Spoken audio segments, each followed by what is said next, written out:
Planificación de la empresa del futuro.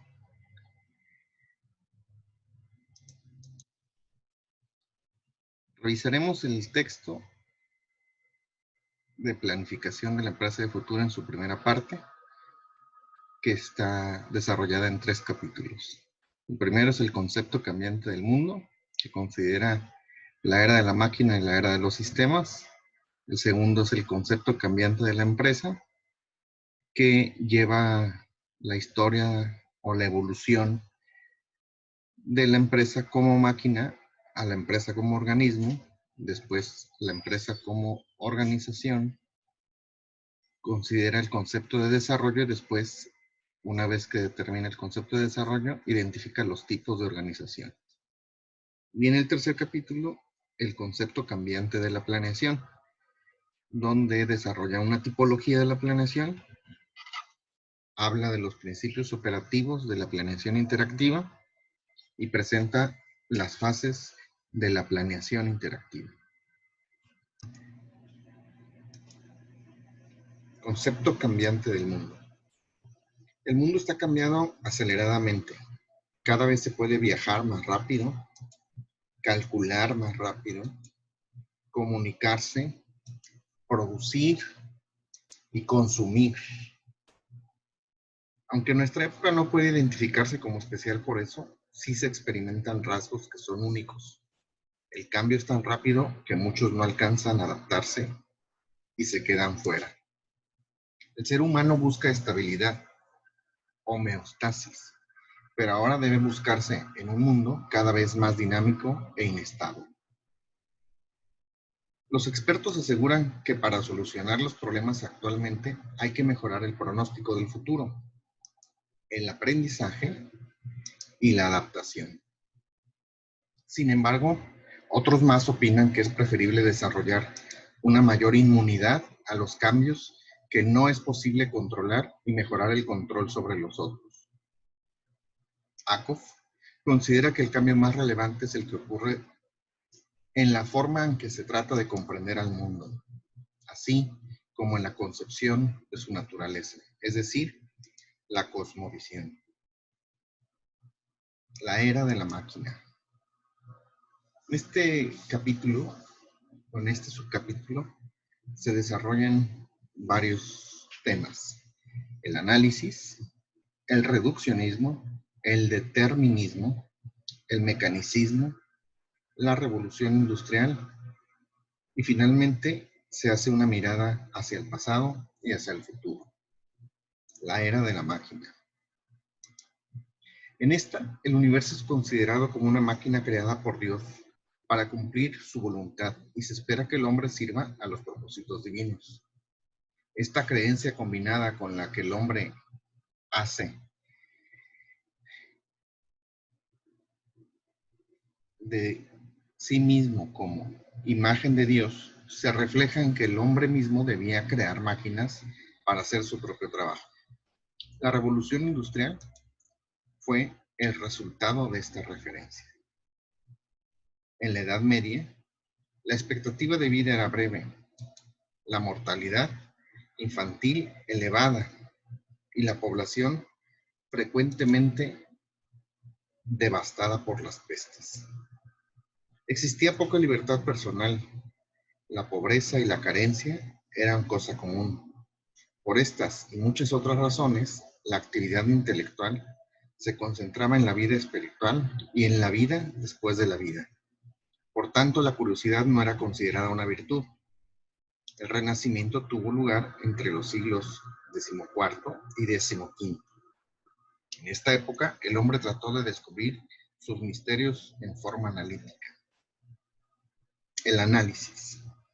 Este método consiste básicamente en desarmar el todo en partes, tratar de comprender estas y de estructurar conocimientos parciales para comprender el todo. Este método, iniciado en el Renacimiento, se convirtió en el básico de investigación, por lo que en muchas ocasiones se utilizan ambos términos como sinónimos. Por ejemplo, analizar un problema o investigar un problema es lo mismo para la mayoría de las personas. El interés en el método analítico indujo a la observación y a la experimentación. lo cual de hecho produjo lo que actualmente conocemos como ciencia moderna. Con el tiempo, el uso de este método es una guía para formular una serie de preguntas acerca de la naturaleza de la realidad. Las respuestas a estas preguntas dieron lugar a la concepción de la era de la máquina, el reduccionismo. De acuerdo con el punto de vista de la era de la máquina, para comprender alguna cosa, esta tiene que ser desmembrada conceptual o físicamente. Y entonces, ¿cómo se puede comprender cada una de las partes? Analizando cada parte. No obstante, esta respuesta conduce a otra pregunta. ¿Aquí termina el proceso? Depende de si se cree que es posible seguir analizando hasta encontrar un elemento indivisible. Así, la creencia de elementos fundamentales es la piedra angular de la concepción del mundo en la era de la máquina. La doctrina en la que se basa esta creencia se denomina reduccionismo. De acuerdo con ella, toda la realidad y nuestra experiencia pueden ser reducidas a elementos últimos e indivisibles.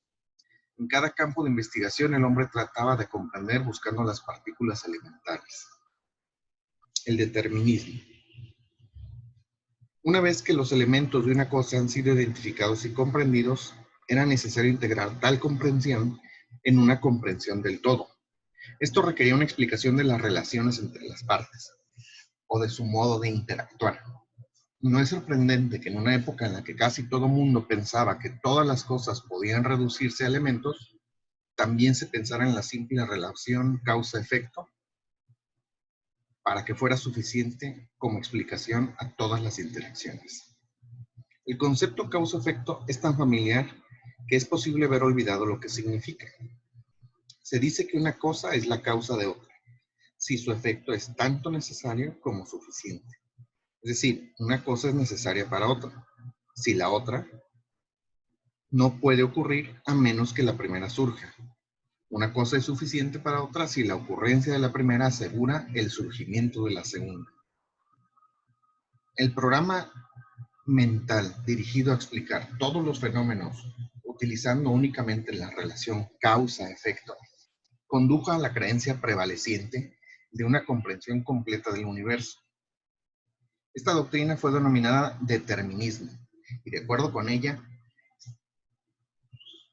nada podría ocurrir por casualidad.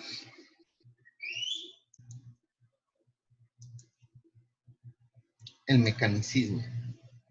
El concepto del universo que deriva del uso exclusivo del análisis y de las doctrinas del reduccionismo y del determinismo es mecanicista.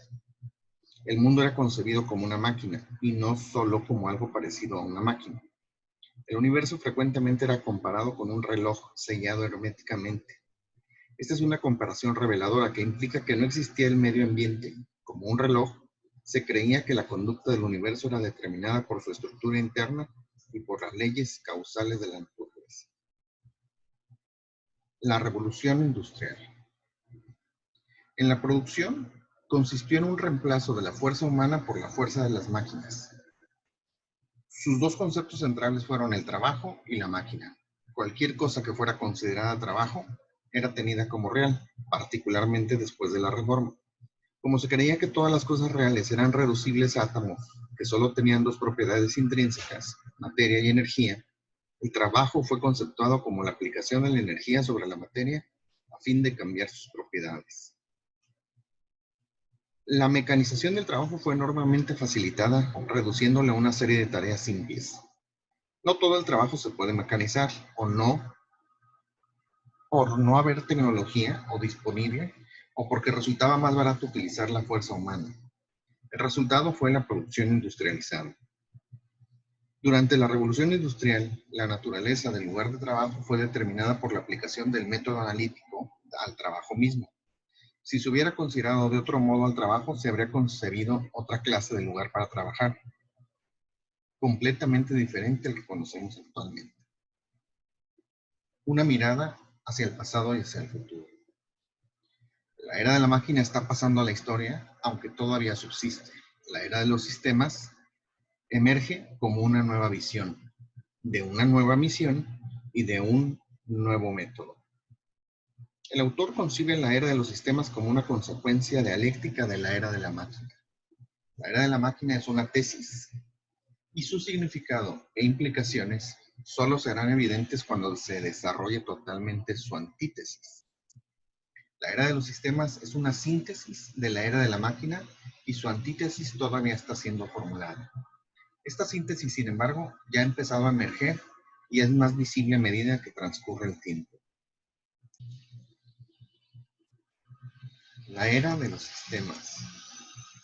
En el capítulo de la era de los sistemas se revisa primero la naturaleza de los sistemas, el pensamiento sistémico, después el expansionismo, el concepto productor y producto, la teleología y finalmente la revolución postindustrial. La era de los sistemas. Cualquier era emerge imperceptiblemente, poco a poco, produciendo primero una conciencia de que algo radicalmente nuevo está sucediendo y finalmente genera una nueva visión del mundo. En los últimos años del siglo XIX y principios del siglo XX, los dilemas científicos empezaron a surgir cada vez con mayor frecuencia y permearon cuestionamientos a la vida mecanicista que prevalecía.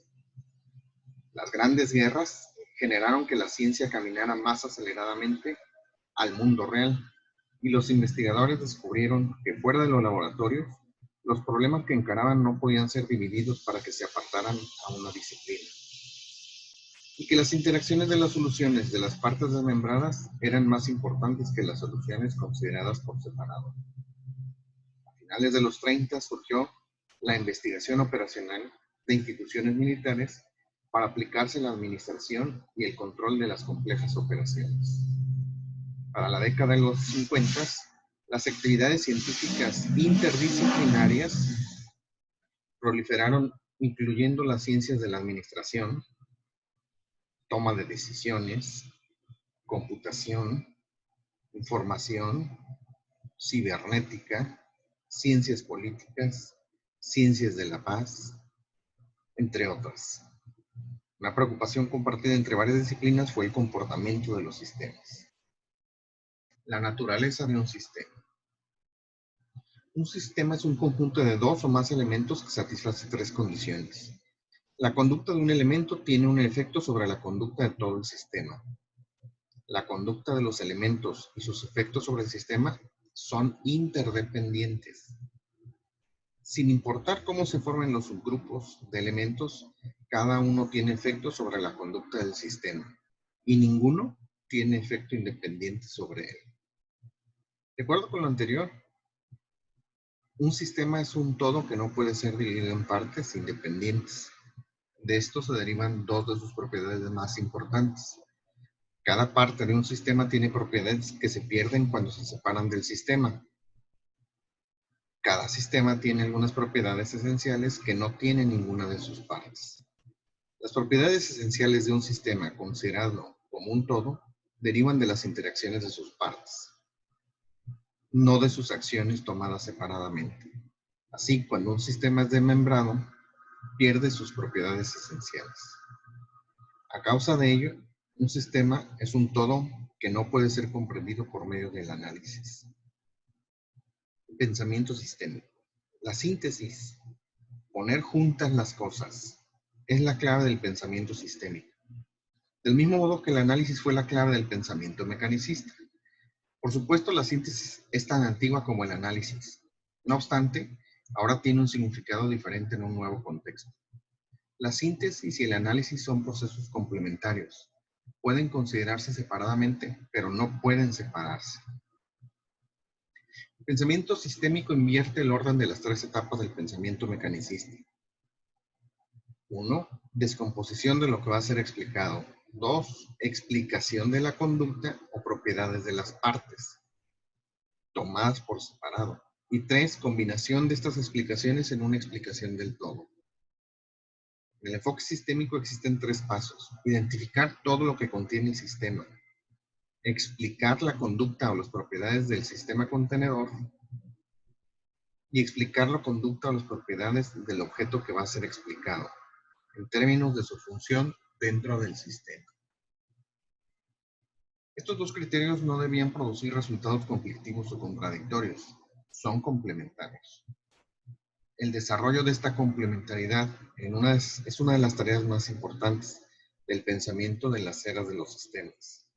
El análisis se enfoca sobre la estructura, revela cómo trabajan las cosas. La síntesis se concentra en la función, revela por qué operan las cosas como lo hacen.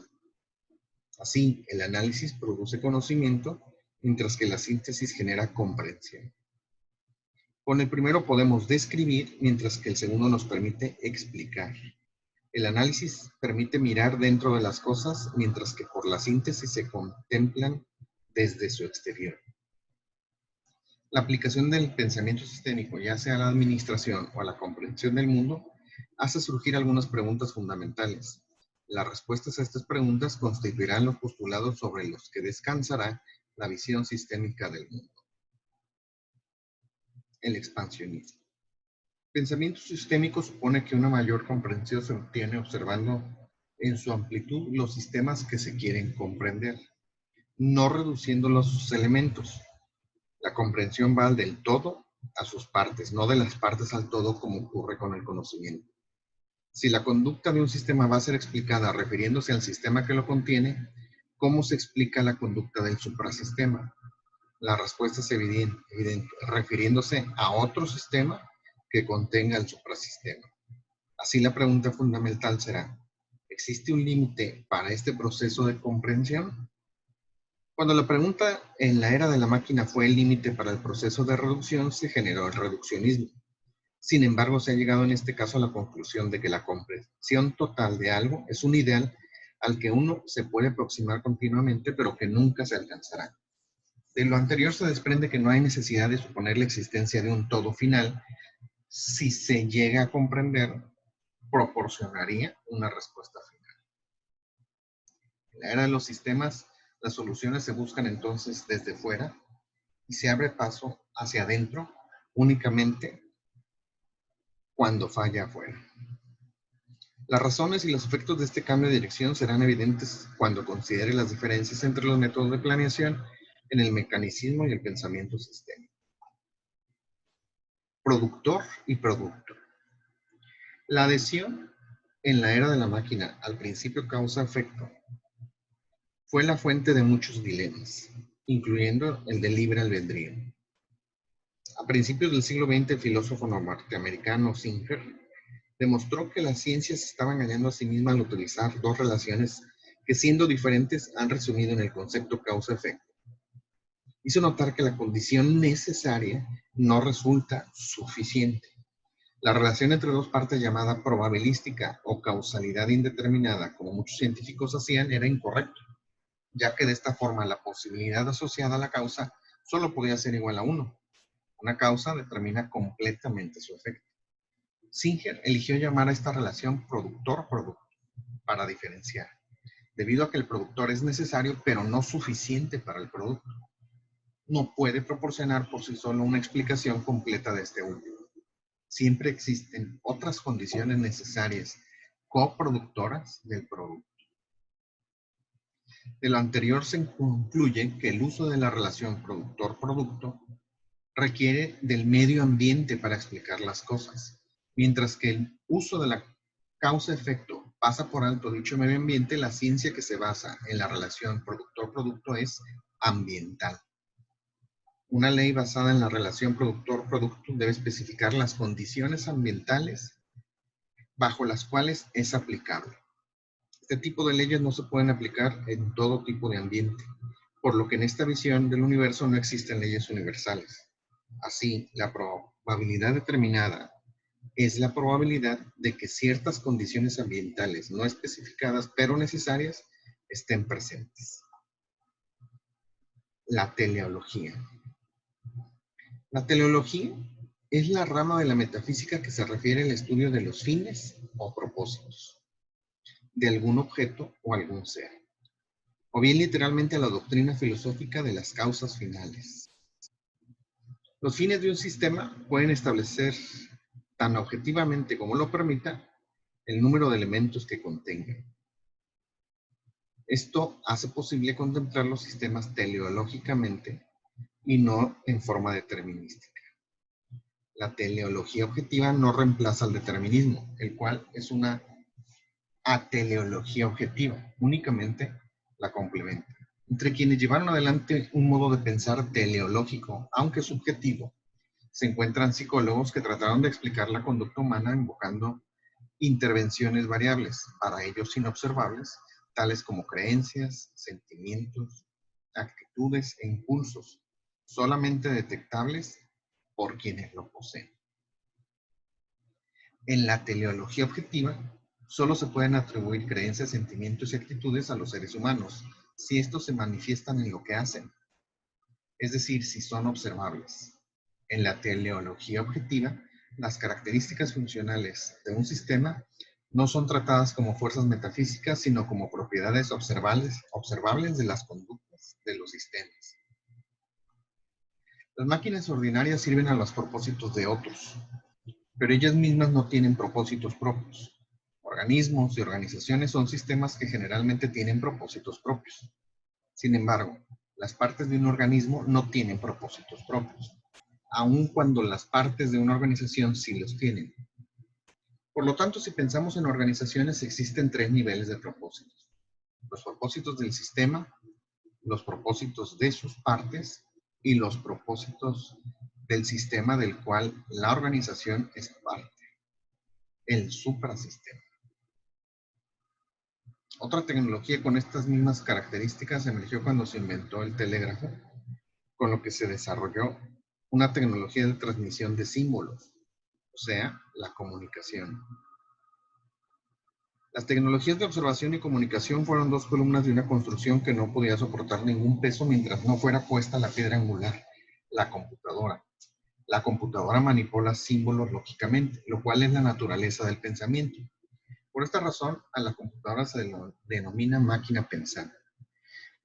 Como la computadora apareció en una época de reconstrucción y debido a que las tecnologías de la observación, la comunicación y la computación implican la manipulación de símbolos, los científicos empezaron a idear sistemas que combinan estas tres funciones. Encontraron que tales sistemas podían utilizarse para controlar otros sistemas. Descubrieron la automatización. La automatización es fundamentalmente diferente a la mecanización.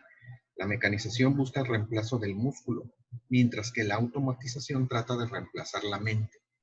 La automatización es para la revolución post-industrial lo que la mecanización fue para la revolución industrial.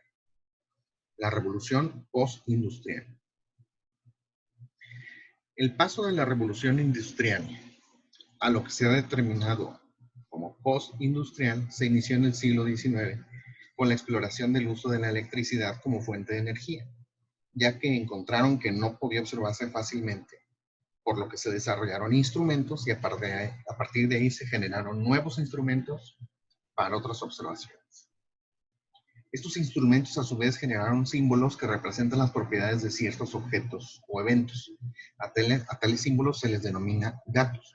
Por lo tanto, los instrumentos son artificios de observación, pero no máquinas, ya que no aplican energía para transformar la materia. La tecnología de los instrumentos es fundamentalmente diferente de la tecnología de las máquinas.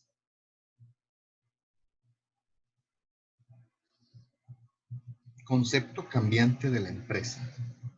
Este capítulo ya se había mencionado que se revisará la empresa como máquina, después como organismo, después como organización. Ahí se hace un paréntesis para revisar cómo ven los participantes a la empresa y después se hace un desarrollo del concepto de desarrollo. Los límites del crecimiento y el desarrollo se distinguen, después se analiza el desarrollo y la competencia. De ahí el autor llega al punto de definir o de analizar el aspecto de la estética y de una perspectiva filosófica y una perspectiva psicológica. Después revisa lo que es la calidad de la vida y determina algunas ideas orientadoras hacia una vida de calidad superior. Y con ello, una vez que define este ejercicio de hacia dónde se quiere dirigir o se debería dirigir una empresa, explica los tipos de organización. Concepto cambiante de la empresa. Durante los últimos 100 años, las empresas y nuestra forma de conceptuarlas evolucionaron mucho. La empresa moderna es un producto de la revolución industrial, la cual a su vez fue un producto de la era de la máquina. Hay que tener presente que en esa época el hombre occidental conceptualiza el universo como una máquina creada por Dios para que haga su trabajo. Además, el hombre se considera a sí mismo como una parte de esta máquina por haber sido creado a imagen de él. La revolución industrial fue una consecuencia de los esfuerzos del hombre por imitar a Dios, creando máquinas para realizar su trabajo. La empresa como máquina. La relación que existía entre las organizaciones industriales producidas por la revolución industrial, sus creadores y sus propietarios era muy parecida a la que suponía que existía entre el universo y Dios. Las organizaciones eran consideradas como máquinas cuya función era servir a sus creadores proporcionándoles una retribución sobre su inversión en dinero y tiempo. Sí, la principal función de tales organizaciones, si no es que la única, era producir utilidades. En una corporación así concebida, los empleados eran tratados como máquinas reemplazables o partes de máquinas, aunque se sabía que eran seres humanos. Sus objetivos personales, sin embargo, no tenían importancia para sus patrones. El empleo acarreaba una aceptación implícita por parte de los empleados del derecho del patrón de tratarlos como máquinas. Además, las tareas repetitivas y simples que les daban a realizar eran diseñadas como para ser ejecutadas por máquinas. Incluso los gerentes eran tratados como parte de una máquina. Esta concepción de la empresa como una máquina solo se sostuvo mientras prevalecieron las siguientes condiciones. Primero, el propietario tenía y podía ejercer un poder virtualmente ilimitado sobre sus empleados. Podía contratarlos, despedirlos, recompensarlos, castigarlos a su completo arbitrio. Segundo, la amenaza de despido dependía sobre los empleados y su consiguiente cesantía era una amenaza real y continua. Tercero, las habilidades que debían tener los trabajadores eran escasas. De ahí que estos pudieran ser reemplazados fácilmente. Cuarto, los niveles de educación y las aspiraciones de los trabajadores ordinarios eran relativamente modestas. A principios del siglo XX, los cimientos sobre los que descansaba la concepción mecanicista de la empresa se empezaron a debilitar. En primer lugar, las oportunidades para el crecimiento de las compañías comenzaron a superar las posibilidades de financiamiento interno. Así, muchas compañías de propiedad privada pasaron a ser sociedades anónimas. La propiedad se dispersó entre un gran número de accionistas. El oficio de administrador emergió como una clerecía que interpretaba los deseos de Dios y administraba su voluntad sobre los trabajadores. Ante esta nueva situación, Dios desapareció y se convirtió en un espíritu abstracto, dejando de ser una presencia concreta, dado que en las sociedades anónimas los propietarios rara vez entran en contacto directo con los trabajadores. Segundo, la aparición de una administración desempeñada por personas ajenas a los propietarios, acompañada por el crecimiento del sindicalismo, de las instituciones de bienestar y la economía social, redujeron la posibilidad de cesantía que anteriormente amenazaba continuamente la fuerza laboral. En tercer lugar, el incremento de la mecanización requería de obreros más especializados. Mientras más preparación adquirían, más difícil y costoso resultaba reemplazarlos. Finalmente, el aumento de la educación obligatoria y la promulgación de leyes que prohibían la utilización de niños en las fábricas elevó los niveles de educación y las aspiraciones de los que se incorporaban a la fuerza laboral. Los miembros de esta clase se hicieron cada vez más renuentes para aceptar un ambiente laboral mecanizante. El concepto mecanicista de la empresa no pudo resistir la embestida de tanto cambio. La empresa como un organismo. Después de la Primera Guerra Mundial, gradualmente emergió el nuevo concepto de la empresa considerándola como un organismo. Bajo este concepto, a la empresa se le atribuía vida y propósitos propios. Sus principales propósitos, como los de cualquier organismo, se suponía que eran la supervivencia y el crecimiento. Las utilidades de la empresa empezaron a considerarse como el oxígeno para los organismos vivos, como algo necesario, pero no como la razón de su existencia. Debido a la continua dispersión de la propiedad corporativa, así como a su naturaleza cada vez más transitoria, debido a las especulaciones en la bolsa de valores, cada vez se creía menos en que la administración tuviese acceso directo a la divinidad por revelación. Los administradores tuvieron que aceptar la responsabilidad plena de sus actos. La administración se consideraba como el cerebro de la corporación y los empleados como sus órganos. No obstante, como los órganos no se pueden reemplazar tan fácilmente como las partes de una máquina, las empresas empezaron a preocuparse más por su salud y seguridad. Las condiciones de trabajo empezaron a convertirse en materia de negociación entre los sindicatos y las administraciones. Sin embargo, la naturaleza misma del trabajo nunca fue cuestionada, excepto cuando afectaba la salud y la seguridad. Los trabajadores, su lugar de trabajo y la sociedad que los contenían continuaron cambiando. Ese cambio fue grandemente acelerado por la Segunda Guerra Mundial, la cual significó grandes exigencias para los gerentes y los empleados. En esa época se hizo evidente un hecho. El modo en que los empleados se sienten respecto al trabajo tiene un efecto sobre la cantidad de trabajo que realizan y sobre la calidad de este. Cuando el trabajo es poco satisfactorio, la producción decrece. Cuando se introdujo y se difundió la automatización, aumentó significativamente el contenido técnico de muchos trabajos, por lo que la capacitación se convirtió en parte esencial. Las inversiones en capacitación para los empleados elevaron considerablemente, por lo que el reemplazo de estos se hizo todavía más costoso. Además, mientras más especialización adquiría un empleado, más difícil resulta para su patrón decirle cómo debía realizar su trabajo. Por ejemplo, pocos gerentes podrían instruir a sus programadores de computadoras o a sus pilotos aéreos. Los gerentes podían especificar qué clase de resultados deseaban, pero no cómo se debían obtener. De este modo, el aumento de la complejidad tecnológica del trabajo produjo un incremento de la libertad de los empleados no administrativos, a la vez que se dependía de ellos. A medida que aumentaban las habilidades de los empleados, estaban menos inclinados a brindar una lealtad ciega a las organizaciones que los empleaban. Se empezaron a considerar como profesionales. Por lo tanto, sus aspiraciones personales comenzaron a ser materia de interés para los jefes, patrones que buscaban sus servicios. Los elementos que se incorporaban a la fuerza de trabajo habían sido creados, tanto por familias permisivas como educados en escuelas cada vez menos autoritarias, por lo que ya no se sometían con tanta facilidad a la autoridad. Además, el continuo desarrollo del Estado benefactor hacía menos temible el desempleo.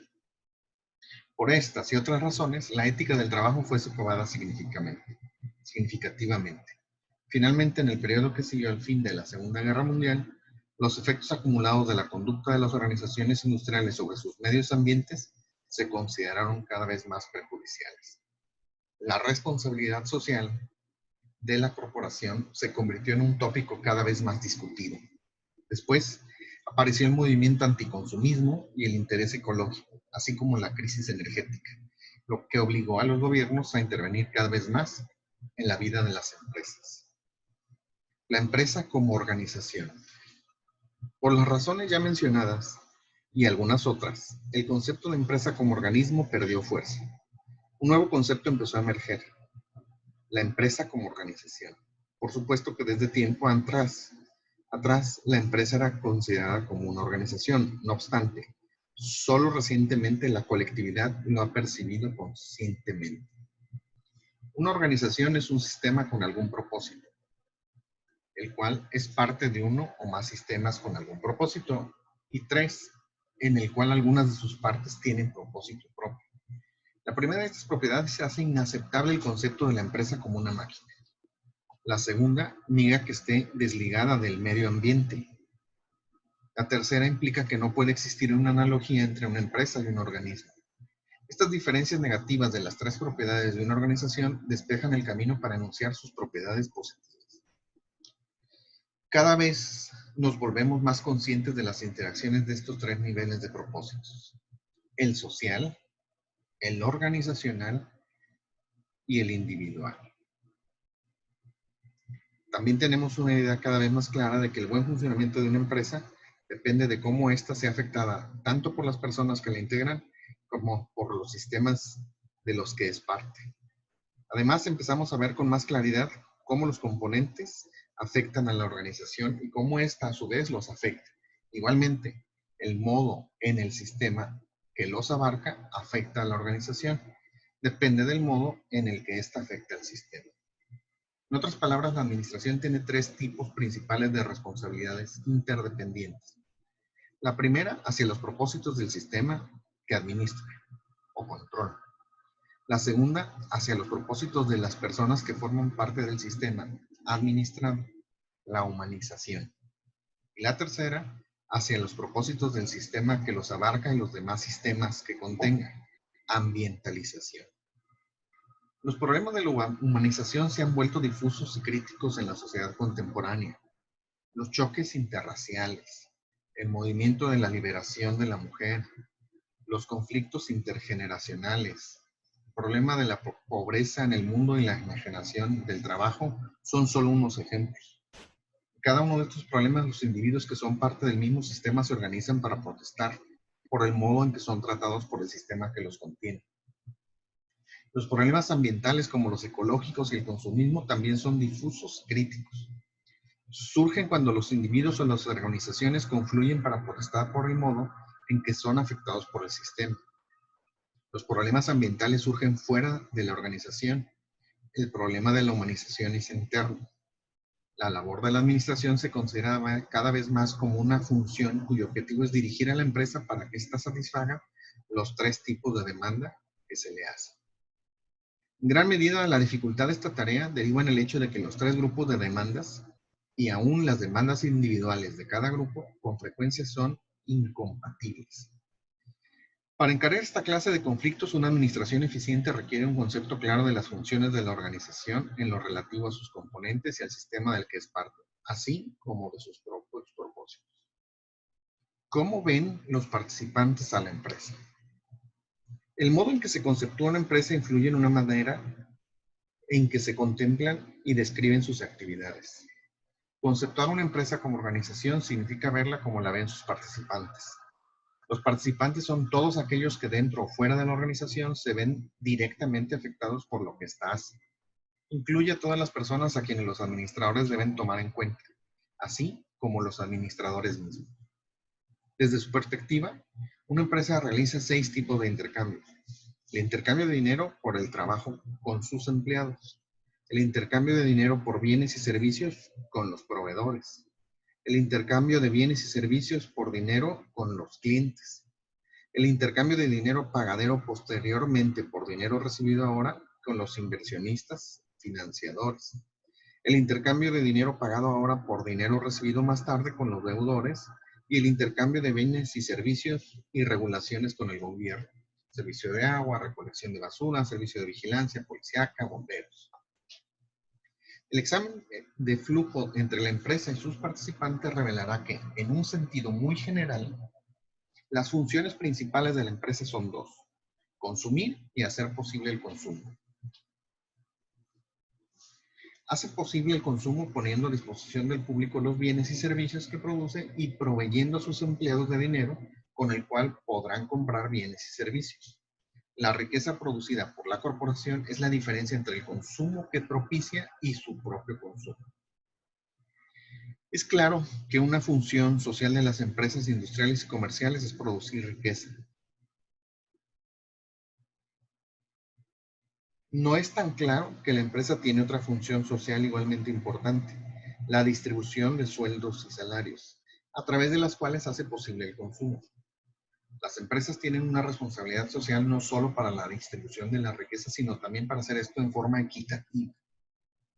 En su significado más ampliamente aceptado, la equidad implica la eliminación de la pobreza. La pobreza se refiere a un nivel de ingreso que reduce las oportunidades de autorrealización y la expectativa de vida. Si la administración y la fuerza de trabajo tienen opiniones encontradas respecto a la distribución justa de la riqueza creada por la empresa, esto quiere decir que al menos una de estas partes siente que está siendo explotada por la otra. Este sentimiento conduce a una o ambas partes a buscar una porción más grande de la utilidad. La consecuencia será la inflación. Obviamente la inflación tiene otras muchas causas, pero esta es una de las más importantes. Por esta razón, la tasa de la inflación puede considerarse como un indicador del grado de insatisfacción que la sociedad siente respecto de la distribución de la riqueza. Regresando a la cuestión del objetivo apropiado de una empresa conceptuada como una organización, dicho objetivo es no servir a un solo grupo de interesados, excluyendo a los demás, sino servir a todos, aumentando su capacidad para alcanzar su objetivo más eficaz y eficientemente. Entonces, el objetivo de una empresa como organización es incrementar la capacidad de sus interesados para perseguir sus objetivos, permitiéndoles mejorar el nivel y calidad de sus vidas. La empresa crecerá si logra avivar esta capacidad en sus interesados. Tal desarrollo solo tiene significado para sistemas con propósito.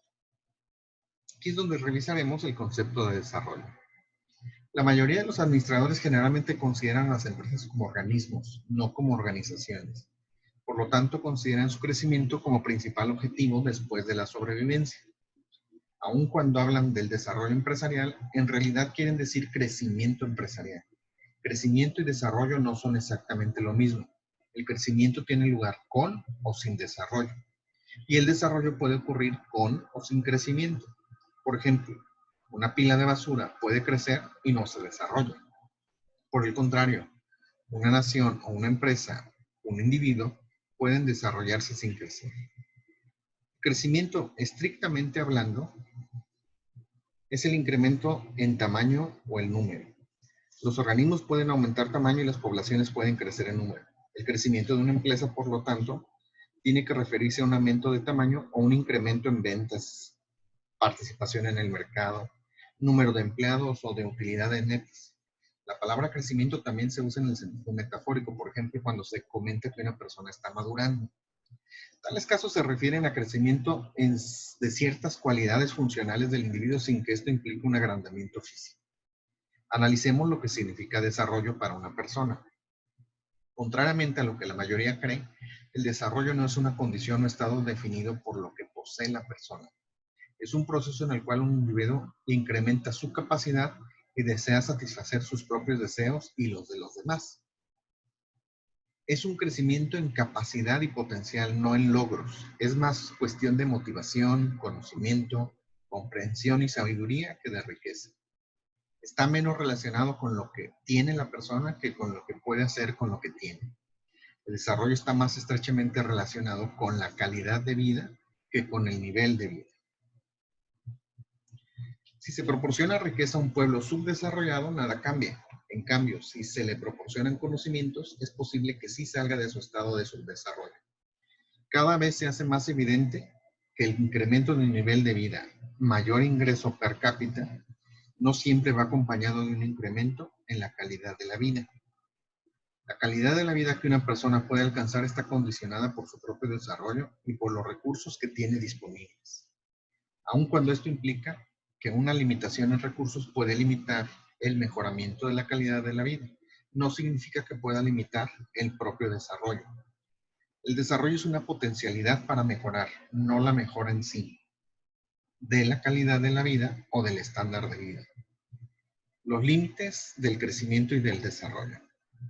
Un límite es una cantidad que una variable no puede sobrepasar. Los efectos limitantes de los límites físicos sobre los individuos y los sistemas con propósitos propios pueden eliminarse o cambiarse, modificando los deseos o desarrollando mejores técnicas que los superen. Los recursos limitados nos limitan solo si deseamos hacer algo que requiere más de lo que estos recursos pueden proporcionar y si no existen sustitutos adecuados en suficiente cantidad.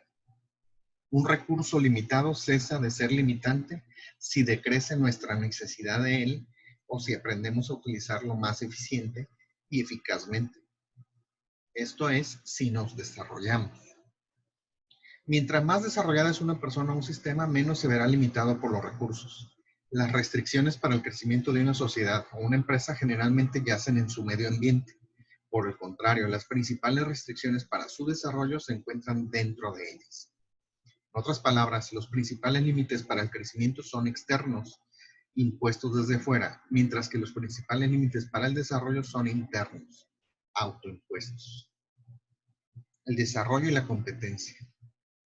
A una capacidad ilimitada para satisfacer los deseos propios y los de los demás se le podría denominar omnicompetencia. Este término tiene connotaciones significativamente diferentes del término omnipotencia. La omnipotencia connota poder, autoridad o fuerza ilimitada. Omnicompetencia no implica ni autoridad ni fuerza. El único poder que implica es el poder de la capacidad de hablar la capacidad o habilidad para realizar algo eficazmente, no poder sobre. Omnicompetencia implica autocontrol. Omnipotencia implica control sobre otros.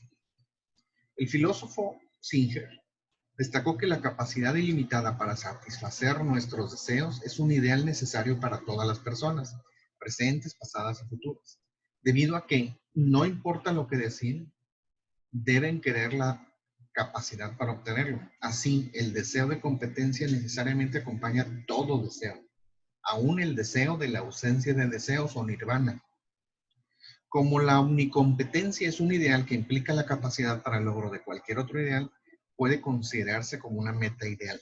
Desarrollarse entonces es avanzar hacia esa meta ideal. ¿Qué puede hacer un sistema social o una sociedad en particular para alentar y facilitar el desarrollo de sus miembros?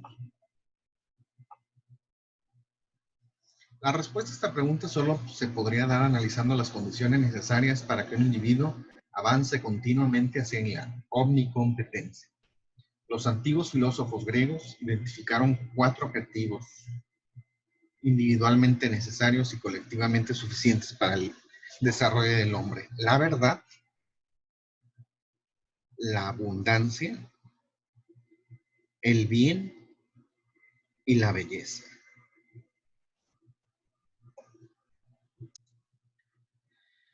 La búsqueda de la verdad es una función científica y tecnológica de la sociedad.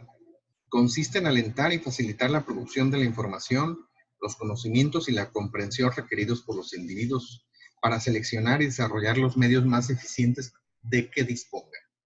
Una empresa puede contribuir a esta función social formalmente, a través de sus propias actividades de investigación y desarrollo, o prestando apoyo a las actividades que de esta clase realizan otras entidades. La búsqueda de la abundancia es la función económica de la sociedad y consiste en alentar y facilitar la provisión de los recursos físicos y mentales que los individuos requieren para alcanzar sus fines. Esto implica la producción y distribución de tales recursos, el darlos a conocer y ponerlos a disposición de la sociedad, permitir el acceso a ellos y protegerlos contra la apropiación y la distribución. El principal papel social de la empresa es el económico: producir y distribuir riqueza, aunque existen otras instituciones que tienen la misma función, como el gobierno, ofreciendo seguridad, y la educación, desarrollando el recurso humano. La búsqueda del bien es la función ética, moral de la sociedad. Está dirigida a eliminar los conflictos entre los objetivos del individuo mismo, la paz mental, y entre los individuos, la paz sobre la tierra. Mientras no se eliminen los conflictos interiores de los individuos, estos no podrán alcanzar algunos de sus objetivos. Lo mismo puede decirse de los conflictos que surgen entre los individuos. La sociedad realiza su función ético-moral principalmente a través de las instituciones educativas, religiosas, psiquiátricas, legales y, por supuesto, a través de la familia. La empresa no contribuye significativamente en esta tarea, excepto en la relación con sus propios miembros. La búsqueda de la belleza es la función estética de la sociedad. Esta función requiere un tratamiento más extenso al ser la menos comprendida y la más crítica de las 4. A través de toda la historia, muy pocos sistemas filosóficos han sido capaces de incorporarla. Los que lo hicieron la consideraron como un apéndice y no como parte integral de ellos. Para el autor, la falta de progreso en este sentido es responsable de uno de los problemas sociales más críticos: la degradación de la calidad de la vida. Perspectiva filosófica de la estética. Quizás sea para bien que los humanos somos los únicos seres capaces de formular y perseguir ideales que nunca se logran, aunque no se acerque cada vez más. Cuando uno persigue un ideal, nunca se conforma con quedarse a medio camino. Tampoco debemos sentirnos completamente desalentados ni totalmente satisfechos. Así, cuando se haya cubierto una etapa, hay que proseguir hacia la siguiente. Con esto, uno se acerca cada vez más a un ideal. Siempre se encontrarán nuevas posibilidades de progreso y nuevas fuentes de satisfacción. Por lo tanto, siempre se debe buscar algo más deseable que lo que actualmente se tiene y tratará de motivarse para buscarlo. Singer argumentó que la función estética es inspirar, crear visiones de lo mejor y darnos el valor de ir en su búsqueda, a una costa de sacrificios. La inspiración y la aspiración van de la mano. Por lo tanto, arte son las obras de las personas capaces de estimular nuevas aspiraciones e inspirar el interés de ir tras ellas. A esta capacidad se le denomina belleza. En su diálogo La República, Platón concibió el arte como un estimulante potencialmente peligroso que podría amenazar la estabilidad de la sociedad. Observó que generaba insatisfacción para con algunas cosas. De aquí su capacidad para perturbar el status quo. Este filósofo creía que el arte sería peligroso en una sociedad ideal, en la que todos los problemas hubieran sido resueltos. Para él, la insatisfacción en una sociedad así solo significaría retroceso. Para la mayoría de los seres humanos, una sociedad como la descrita por Platón no sería ideal. Se preferiría un estado en el que todavía hubiera un número ilimitado de problemas por resolver y objetivos por alcanzar. Dado que produce tanta satisfacción la búsqueda de las soluciones y los ideales como su resolución o logro. El estado ideal no sería aquel en el que se estuviera todo, sino aquel en el que siempre hubiera algo más que incitar el deseo, y en el cual uno tuviera la capacidad y el deseo de obtenerlo. Esto, por supuesto, abarcaría tanto las cosas materiales como las espirituales. En contraste con Platón, Aristóteles conceptuaba el arte como un catártico, un paliativo para la insatisfacción, esto es, como algo de lo que se puede extraer satisfacción aquí y ahora. Mientras que Platón consideró el arte como creativo, Aristóteles lo vio como recreativo. Estos dos puntos de vista aparentemente contradictorios realmente se complementan, ya que simplemente contemplan a su objetivo desde dos perspectivas diferentes. El arte es tanto creativo como recreativo. Tiene dos caras inseparables como una moneda. La recreación es la extracción del placer del aquí y ahora. Es una recompensa por el esfuerzo pasado. Proporciona la pausa que refresca, recreando al creador. El hombre no podría continuar indefinidamente persiguiendo un ideal que quizá nunca alcanzará sin percibir recompensas parciales a lo largo del camino.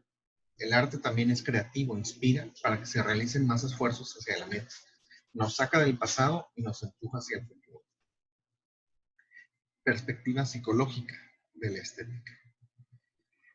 El objetivo de la toma de decisiones parece ser la selección de medios que produzcan los resultados deseados, los fines deseados.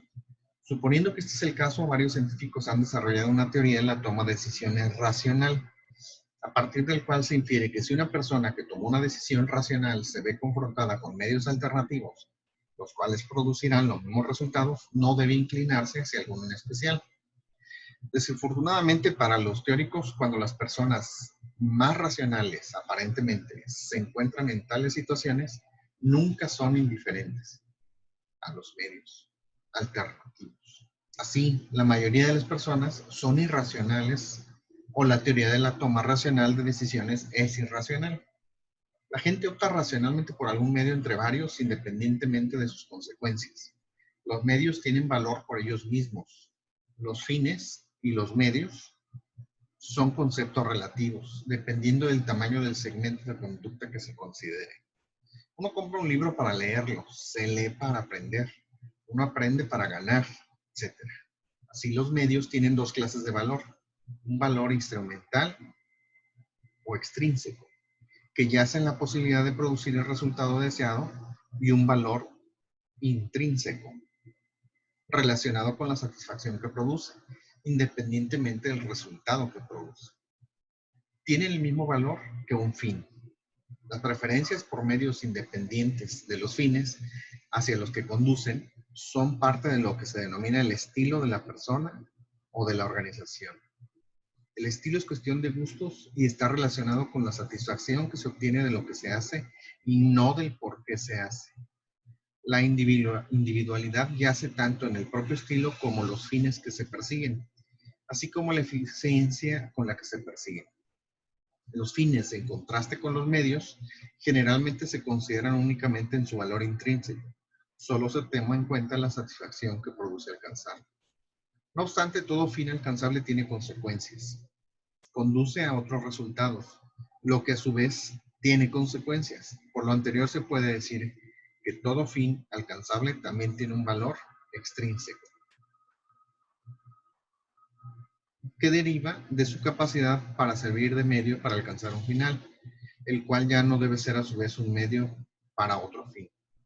El objetivo final no es otro que el ideal. La consecuencia última. El valor extrínseco de un fin reside en el grado en que es capaz de acercarnos al ideal. Una corporación puede tener como ideal la producción sin costo. Así, cualquier esfuerzo que reduzca sus costos producirá una satisfacción, tanto por la mejora en sí, que es el valor intrínseco, como porque permitirá avanzar hacia el ideal, el valor extrínseco. La calidad de la vida. En la era de la máquina, la vida y todos sus aspectos eran desmembrados por el análisis. El trabajo, el juego y el aprendizaje estaban separados y eran administrados por instituciones separadas, dedicadas exclusivamente a cada uno de ellos. Estas instituciones eran las fábricas, los clubes y las escuelas. En el mundo occidental, las actitudes hacia los negocios y el trabajo estaban dominados por la ética protestante y hasta por la ética puritana. Esta ética separa el trabajo del juego y del aprendizaje considerándolo como una actividad ascética, no como una actividad estética. Aún en la actualidad se considera el trabajo como algo necesario y forzosamente desagradable. La falta de satisfacción que deriva del trabajo era racionalizada como una especie de purgatorio terrenal en el cual el pecado era expiado y gradualmente acumulaba la virtud. Esta racionalización perdió credibilidad en el siglo XX. Las generaciones que nacieron después de la Segunda Guerra Mundial procuraron alejarse de un trabajo que no les produce satisfacción o que no tiene un valor intrínseco. La calidad de la vida, incluyendo la vida laboral, deriva de las satisfacciones que la gente recibe del valor intrínseco de la vida, así como de un sentimiento de progreso hacia sus ideales, producidos por sus logros, o sea, su valor extrínseco. Es fácil identificar las fuertes preocupaciones actuales por el deterioro de la calidad de la vida. Un número cada vez mayor de personas obtienen menos y menos satisfacciones de las cosas que realizan cotidianamente, como son dar un paseo a pie o en automóvil, asistir a la escuela, ir a compras o trabajar. Esta disminución de las satisfacciones es la consecuencia de un deterioro de las propiedades estéticas del medio ambiente, de lo que se está haciendo con él. El sentimiento de calidad de nuestras vidas se está deteriorando, también deriva en la certeza cada vez más difundida de que los muchos y rápidos cambios culturales y tecnológicos que están ocurriendo no conducen a ningún lugar. Esto significa que no se percibe un progreso hacia una meta, hacia un estado ideal de paz mental, de paz en la tierra, de igualdad de oportunidades y de eliminación de la pobreza. Una sensación de progreso hacia un ideal de sentido de la vida convierte al mero hecho de existir en una vida importante, haciendo significativa la elección. Actualmente existe una creencia cada vez más fuerte de que el hombre común y corriente no controla su propio futuro. Esto es, a su vez, hace al hombre considerar sus elecciones como carentes de significado parcialmente por una reducción en la calidad de vida en el trabajo, porque el trabajo ya no es satisfactorio en sí mismo y porque no proporciona una sensación de progreso hacia los propios ideales, hacia una vida de calidad superior. No es fácil medir directamente la calidad de vida. Se pueden utilizar indicadores sociales como las tasas de criminalidad, el número de habitantes por vivienda, las tasas de morbilidad, El uso de tales indicadores genera, sin embargo, problemas metodológicos fundamentales. Su efectividad depende de que también se correlacionen con las mediciones que sustituyen. Como no hay parámetros adecuados con los que se pueda determinar su correlación, no se podrán evaluar adecuadamente. Así, su uso solo se justifica por su correspondencia, percibida subjetivamente, con los juicios subjetivos respecto a la calidad de la vida de sus proponentes. Esto, sin embargo, también hace surgir otro problema metodológico: el juicio de quién, hecho, cuándo y dónde es el que se debe utilizarse. Además, al justificar el uso de indicadores por su correlación con tales juicios, ¿por qué no utilizar los juicios propios? Esto, por supuesto, es lo que hacen muchos. Es necesario esperar hasta que se desarrolle una metodología para medir la calidad de la vida antes de que los diseñadores de los sistemas sociales, como los planeadores y los administradores, puedan hacer esfuerzos eficaces para mejorarla. ¿Se debe seguir adelante sin la precisión requerida o existe un enfoque alternativo para el problema de la calidad de la vida que, sin hacer uso de esta medición, permita atacarlo eficaz y efectivamente? Los problemas asociados con los esfuerzos para mejorar la calidad de la vida, incluyendo el ambiente de trabajo, se deben a que la mayor parte de la gente carece de la oportunidad o la capacidad para hacerlos por su propia cuenta. Los administradores y planeadores que tienen la oportunidad, aunque no poseen la capacidad de mejorar la calidad de vida de los demás, requieren de parámetros de referencia. Sin embargo, si las personas para las que planean tuvieran la oportunidad y la capacidad para realizar las mejoras por su cuenta, desaparecería el problema de los parámetros. Lo que se requiere es que los individuos sean capaces de evaluar la calidad de sus propias vidas, que tengan la oportunidad de mejorarla, que sean alentados para hacerlo y que les allane el camino.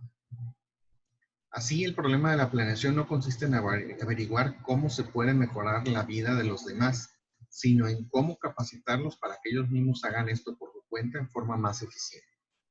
Así planteado el problema, se puede resolver alentando y facilitando la participación de la gente en el diseño y la planeación de las organizaciones e instituciones de las que forman parte. Quienes participan en el rediseño y la planeación de su organización o institución forzosamente tienen que impregnar los diseños y los planes con sus preferencias. Al elaborar dichos diseños y planes, también tendrán que incorporar con ellos los ideales que persigan. A la clase de planeación organizacional e institucional que toma en cuenta los estilos ideales de los participantes se la denomina planeación participativa. Ahora sí vemos los tipos de organización.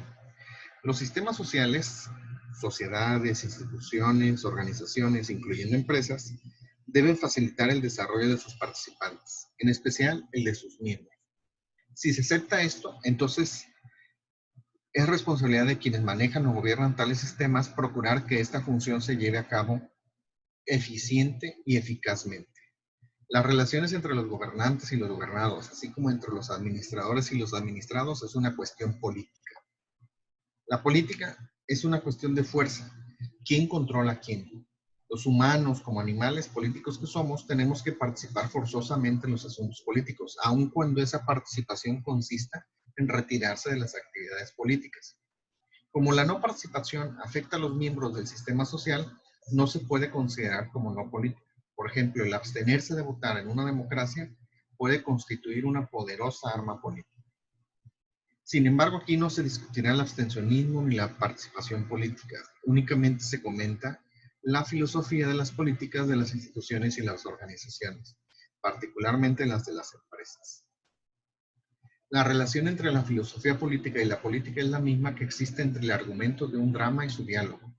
Los dos componentes son distintos, pero interactuantes. La actitud de un gobierno o una administración que adopta con respecto al poder puede ser muy diferente de la que proclama. Tiene que ver con dos escalas relacionadas con los fines y medios. La primera escala tiene que ver con quién selecciona los fines que pretende alcanzar el sistema social. La segunda se relaciona con la selección de los medios que utilizará. En un extremo de la escala de selección de fines se encuentra la autocracia de los fines, en la cual una sola persona es la que selecciona los fines que van a perseguir el sistema social como un todo. En el otro extremo de la escala está la democracia de los fines. en la cual la selección de los fines la realizan todos los integrantes del sistema social. Entre estos extremos existen muchas situaciones intermedias. Se puede construir una escala similar respecto a la selección de los medios. En uno de sus extremos estarán los medios autocráticos,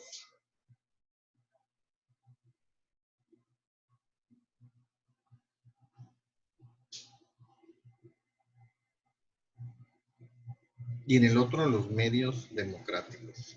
Los sistemas sociales, incluyendo las empresas, pueden ser caracterizados por sus posiciones dentro de las escalas mencionadas.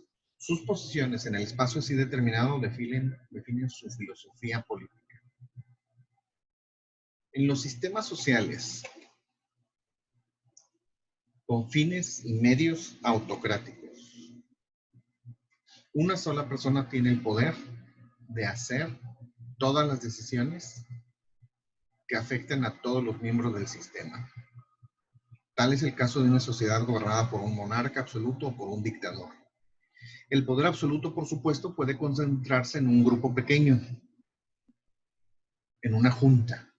Muchas sociedades, prisiones, ejércitos, iglesias y empresas se organizan de este modo. Las organizaciones y las instituciones autocráticas abundan aún en sociedades cuyas estructuras no son autocráticas. Por el contrario, existen organizaciones industriales administradas democráticamente en las sociedades autocráticas. Una estructura política autocrática no excluye la toma de decisiones descentralizadas. No obstante, en estos casos, las decisiones tomadas por los niveles inferiores siempre corren el riesgo de ser anuladas por las autoridades superiores. Las unidades descentralizadas de una organización autocrática nunca son autónomas. Las relaciones de poder entre los gobernantes y los gobernados y entre los administradores y los administrados pueden ser totalmente diferentes de las estructuras del gobierno o la administración en sí. Esto significa que las relaciones de poder dentro del gobierno o la administración pueden diferir de las relaciones entre el gobierno y los gobernados o entre la administración y los administrados. En los sistemas sociales en los que la elección de los fines es autocrática y la elección de medios es democrática, los medios son impuestos a los gobernados o a los administrados. Pero estos los fines, son impuestos a los gobernados o los administrados, pero estos seleccionan los medios por ellos mismos. Los grupos autónomos de trabajo que se están volviendo cada vez más comunes en el establecimiento industrial se organizan de este modo. Estos grupos no deciden por su cuenta sus actividades o objetivos, pero tienen libertad para seleccionar los medios con los cuales van a perseguir sus fines. La tendencia hacia la administración por objetivos que están experimentando muchas compañías es un movimiento hacia este tipo de distribución del poder dentro de la administración, en tanto que el uso de grupos de trabajo autónomos afecta las relaciones entre los administradores y los administrados. En los sistemas sociales de fines democráticos y medios autocráticos, la autoridad suprema es la que tiene el completo control sobre los medios que se emplean, pero los fines los seleccionan las personas que son servidas a la organización. Las instituciones de bienestar social como hospitales, guarderías, asilos y muchas escuelas se organizan de este modo. La selección de medios lo controla una autoridad. La razón de tal distribución de facultades yace en la suposición de que los usuarios no saben cómo o no son capaces de cuidarse tan bien como lo hacen los expertos. En las organizaciones de fines democráticos y medios autocráticos, la relación entre los gobernantes y los gobernados y los administradores y los administrados es del mismo tipo que la relación que existe entre el médico y el paciente. En los sistemas de medios y fines democráticos, tanto los gobernantes como los gobernados tienen injerencia en la selección de los fines y los medios. En estas sociedades, los gobernantes y administradores deben responder ante los gobernados y los administrados. En tales estructuras políticas, el único objetivo legítimo de los gobernantes y los administradores es servir a los miembros del sistema. En cierto sentido, estos gobiernos y estas administraciones solo son un instrumento de los gobernados o de los administrados. Muchas organizaciones cuyos miembros son libres de asociarse con ellas o no se organizan de este modo. Por ejemplo, las cooperativas agrícolas, la mayoría de las asociaciones profesionales y los clubes sociales. Las pequeñas comunidades gobernadas por consejos municipales también tienen esa clase de organización. En Europa, bajo presión legislativa, las organizaciones industriales tienden a moverse en esta dirección. Un gobierno o una administración no pueden desarrollar a los gobernados o administrados, pero sí pueden alentar y facilitar el desarrollo, ya que éste requiere de una competencia cada vez mayor y que la omnicompetencia es ideal. Todo sistema social que aliente y facilite esta aspiración será un sistema con fines democráticos. Además, puesto que el desarrollo requiere tanto de aprendizaje como de motivación, es más posible que esto ocurra entre quienes participan en las decisiones que los influencien, incluyendo las decisiones relacionadas con el desarrollo. Así, un sistema social que trata de desarrollar a sus miembros tan eficientemente como sea posible, debe ser también un sistema de medios democráticos. Concepto cambiante de la planeación. En este apartado se revisa la tipología de la planeación, donde entran el reactivismo, el inactivismo, el preactivismo, el interactivismo. Se observan los principios operativos de la planeación interactiva, que son el propio principio participativo, el principio de la continuidad y los principios holísticos. Finalmente, se revisan las fases de la planeación interactiva. El concepto actual de planeación difiere significativamente de los conceptos que antes prevalecían. Es el concepto de la planeación considerada como una actividad dentro de la cual tiene lugar el desarrollo y no simplemente una actividad cuyos resultados pueden contribuir a esto. Existe una diferencia todavía más radical entre quienes creen en la planeación y quienes no creen en ella, independientemente del concepto que tengan de esta actividad. Planear o no planear parece siempre ser cosa de temperamento, aún entre los animales. Algunas personas se rehúsan a planear, a menos conscientemente, prefieren dejar las cosas al azar. Sin embargo, estos antiplaneadores no pueden evitar que les alcance la planeación de los otros, por lo que frecuentemente resultan víctimas más que beneficiarios de este. De esto deriva el lema previamente citado: planear o ser planeado. Es cuestión de elemental justicia permitir a la gente que planee para ella misma. La mayor parte de la planeación convencional la realizan los planeadores profesionales y está dirigida a los demás. Para ellos, la planeación participativa significa tener en cuenta los deseos, esperanzas y expectativas de los demás en la forma en que ellos, como expertos, los ven. Toman a los demás para someterlos a coacciones económicas, legales, morales y prácticas. Lo único que la mayoría de los planeadores profesionales creen que no pueden hacer es permitir la participación de los sujetos de su planeación. Los que planean piensan que permitir esto sería vulgarizar el proceso y rebajar ante los demás su competencia. Por el contrario, para nosotros la planeación, la participación significa un compromiso directo en el proceso de planeación entre todas las personas que pudieran ser afectadas por ella directamente. El concepto de planeación desarrollado aquí difiere de otro modo significativo de los conceptos convencionales. La mayoría de los que planean creen que un plan es una agregación de soluciones para cada integrante en un grupo de problemas, amenazas y oportunidades, las cuales son enfrentados independientemente. Sí, un plan corporativo es considerado como una colección de planes separados, preparados separadamente por cada una de las partes del todo. En contraste, el tipo de planeación expuesto aquí propone el ir del todo a la interacción por partes y finalmente a las partes mismas. Se cree que esta forma de actuar es la correcta, ya que de acuerdo con el concepto de planeación se trata de problemas interdependientes. Cuando no se trata de situaciones de este tipo, es decir, cuando la planeación se refiere solo a problemas independientes, entonces sí podrán aplicar soluciones independientes cada uno de ellos. Un conjunto de dos o más problemas interdependientes constituyen un sistema. A este tipo de sistemas se les denomina problemáticas. Una problemática, como cualquier sistema, tiene propiedades que no tiene ninguna de sus partes. Estas propiedades desaparecen cuando el sistema queda desmembrado. Además, cada parte de un sistema tiene propiedades que se pierden cuando se consideran separadamente.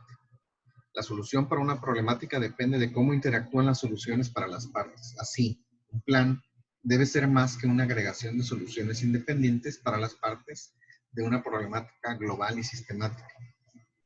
En síntesis, se considera a la planeación como un modo participativo de resolver un grupo de problemas interrelacionados. cuando se cree que emprender la acción apropiada puede producir los resultados deseados. Una tipología de la planeación. Las diferencias esenciales entre conceptos de planeación derivan de sus orientaciones temporales.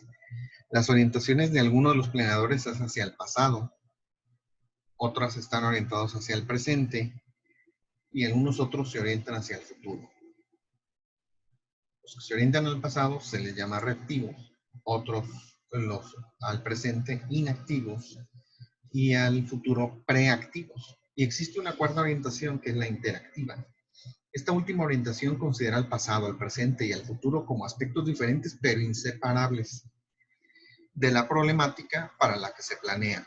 Se concentran todas las orientaciones al mismo tiempo. Está basada en la creencia de que si no se toman en cuenta los tres aspectos temporales de una problemática, el desarrollo será obstruido.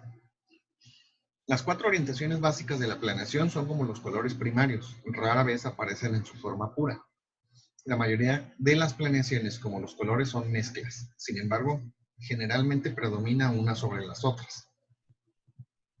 En la mayoría de las empresas se pueden encontrar ejemplos de todas las orientaciones básicas. Además, las orientaciones cambian de tiempo a tiempo, de persona a persona y de situación a situación. El reactivismo. A los reactivistas no les satisfacen las cosas tal como están, ni el modo que ocurren. Prefieren las cosas tal como una vez estuvieron. Por lo tanto, buscan regresar a un estado anterior, deshaciendo los cambios relevantes. Tienden a ser nostálgicos y a rodear de romanticismos el pasado. Cogidos en la marea del cambio, tratan de nadar contra ella, en un esfuerzo de retornar a la orilla de la que fueron arrancados.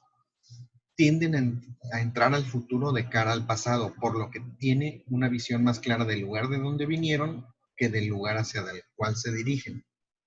Como los reactivistas creen que la tecnología es la principal causa del cambio, la consideran su principal enemigo. A través de la historia se han resistido al progreso y han buscado el retorno a la vida simple. La metodología que el enfoque reactivista aplica a los problemas es de la era de la máquina. Todos los problemas actuales alguna vez no existieron, algo los originó. Bastará con encontrar la causa, reprimirla, suprimirla o removerla para que el problema desaparezca. Como los reactivistas son hostiles a la tecnología, generalmente apoyan las artes y las humanidades. Los reactivistas prefieren tratar con personas y valores en vez de hechos y eficiencia. Sus evaluaciones y juicios están enraizados en la moralidad, no en la ciencia. Se sienten más tranquilos pensando cualitativamente que cuantitativamente. Prefieren buscar las respuestas en la experiencia y la historia, no en los experimentos científicos. Estas personas asocian el conocimiento, la comprensión y la sabiduría con la edad, debido a que creen que la experiencia es el mejor maestro y que el mejor lugar para adquirirla es la escuela de la vida. Como los administradores reactivistas se basan en la experiencia y en la historia, tienden a confiar más en las viejas formas de organización. Creen que sus organizaciones son máquinas y las manejan de manera autocrática. Aun cuando las organizaciones reactivistas tienen una administración piramidal, se planean de abajo hacia arriba. La planeación reactivista generalmente la inicia el ejecutivo principal, quien por ejemplo ordena a los altos ejecutivos que elaboren con 12 meses de anticipación un plan para la empresa. Los altos ejecutivos instruyen a sus asistentes para que elaboren sus planes principales y parciales con 11 meses de anticipación, con el fin de tener tiempo suficiente para integrarlos. Los gerentes del segundo nivel instruyen de forma similar a sus subordinados, dándoles 10 meses para que les presenten sus planes. Este proceso continúa hasta llegar a los niveles más bajos de la organización. Al gerente de más bajo nivel prácticamente no se le da tiempo para preparar un plan. Los gerentes del nivel inferior empiezan la planeación listando las principales deficiencias de sus áreas. A continuación diseñan proyectos destinados a eliminar sus causas. Estiman los costos y beneficios de cada uno de los proyectos preparados y con base en esto establecen prioridades. Finalmente seleccionan un grupo de proyectos suponiendo que van a disponer de más recursos de los que actualmente tienen. Los proyectos seleccionados son remitidos al nivel inmediato superior. Los jefes del nivel inmediato superior los ajustan y elaboran sus propuestas, añadiendo frecuentemente consideraciones de última hora, y los pasan al nivel inmediato superior. El proceso continúa hasta que un grupo de proyectos alcanza la punta en la pirámide. en donde se realiza una selección final con lo que se completa el proceso analítico. La planeación reactivista trata los problemas separadamente y no sistemáticamente, por lo que pasa por alto las propiedades esenciales del todo y muchas de las propiedades importantes de las partes individuales. Además, se basa en la creencia errónea de que si uno se deshace de lo que no quiere, se obtiene lo que se quiere. Esto obviamente es falso. La planeación en las organizaciones reactivistas normalmente se toma como una prerrogativa de la administración. Rara vez se asesora de planeación profesional, aun cuando al final sus planes sí los utilizan. La consulta con todos los participantes ocurre muy raras veces. La planeación reactivista tiende a ser ritual, como la danza de la lluvia de ciertas tribus de indios que realizaban al final de un periodo de sequía. Este rito, aun cuando no tenía ningún efecto sobre el clima, hacía que se sintieran bien quienes participaban en él. Igualmente, en esta clase de empresas existe más interés en la danza que en el clima. Esto origina que cuando se consultan expertos, lo que buscan es mejorar la danza, no el clima. La orientación reactivista posee tres atractivos principales. Primero está el sentido del respeto por la historia, del que se pueden extraer algunas lecciones. Nada de lo que ocurre es nuevo. Muchas cosas similares ya han ocurrido antes. En segundo lugar, produce una sensación de continuidad y evita los cambios abruptos. Finalmente, preserva las tradiciones, lo cual hace que se sientan seguros los que las poseen.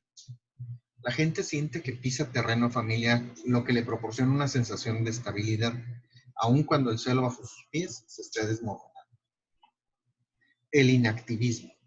Los inactivistas están satisfechos con las cosas tal como están. Aun cuando no desean retornar al pasado, no les agrada la forma como están evolucionando las cosas, por lo que tratan de impedir el cambio. Sus objetivos son la sobrevivencia y la estabilidad. Cogidos de la marea del cambio, tratan de anclarse y mantenerse en una posición fija. Los administradores inactivistas no creen que las condiciones actuales sean las mejores posibles, pero piensan que son bastante buenas. Están satisfechos con las cosas tal como son, por lo que tratan de mantener las cosas tal como están. Para ellos basta con sentirse satisfechos. Piensan que la mayoría de los cambios son temporales e ilusorios y que sus negocios, aún en una situación inestable, recuperarán por sí solos su equilibrio. Por lo tanto, su política es manos fuera. Creen que si se hace poco o nada ocurrirá, y eso es precisamente lo que desean. Estas personas suponen que la intervención de los otros en el curso de los acontecimientos, aunque esté bien intencionada, es la que genera el desorden. Los inactivistas no reaccionan ante los embrollos creados por los demás hasta que surgen las crisis. Esto es, hasta que su supervivencia o estabilidad son amenazadas. Por esto practican la administración de crisis y la habilidad para las situaciones de emergencia. Aun cuando se presenta la crisis, hacen lo menos posible por regresar al equilibrio. Estas personas no tratan de encontrar las causas de la crisis para eliminarlas, solo procuran deshacerse de las amenazas. Los inactivistas tratan de eliminar el malestar que produce la enfermedad en vez de buscar la causa, ya que creen que las organizaciones se curan por sí mismas si se les deja solas.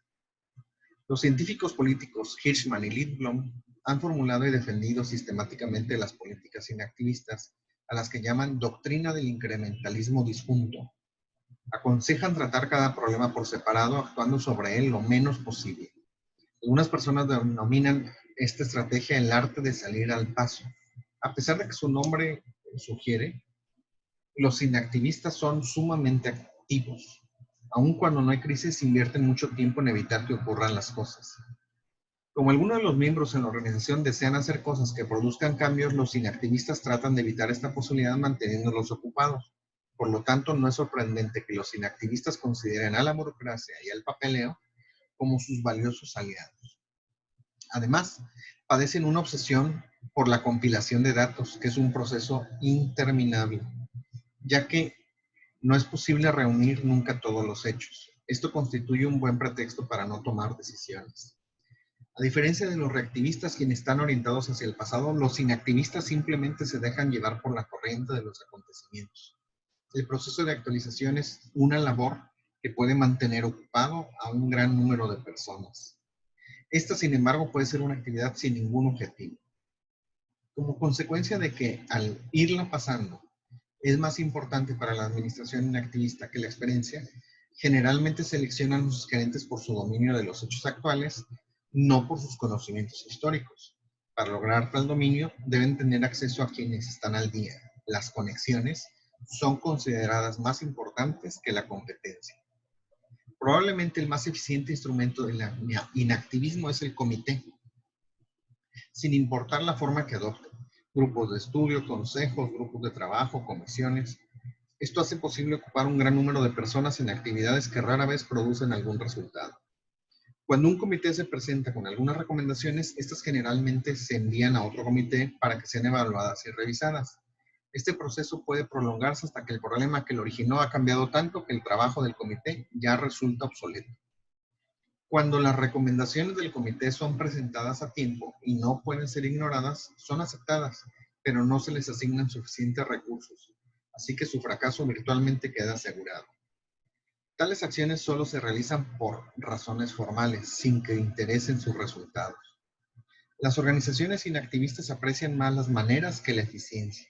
Se preocupan más de convencionalismos, costumbres, reglas y de la conducta correcta. Aprecian más la conformidad que la creatividad. La deslealtad es considerada como un pecado capital. Por estas razones, las organizaciones inactivistas tienden a convertirse en instituciones de medios autocráticos y fines democráticos. Las administraciones de estas instituciones se consideran como servidoras de sus propios participantes, particularmente de sus accionistas y sus clientes, y suponen que saben mejor que ellos cómo desempeñarse eficazmente. Persiguen la estabilidad tratando de ser indispensables para quienes sirven y para quienes les sirven. El tipo de organización que mejor puede sobrevivir bajo una administración inactivista es la empresa subsidiada. Por esto es que dichas empresas se resisten a que se evalúe su actuación. El inactivismo abunda en las dependencias gubernamentales, pero también en los departamentos de servicio de las empresas. Probablemente el mejor ejemplo de este tipo de administración se encuentra en las universidades, las cuales se caracterizan por ser más difíciles de modificar que un cementerio.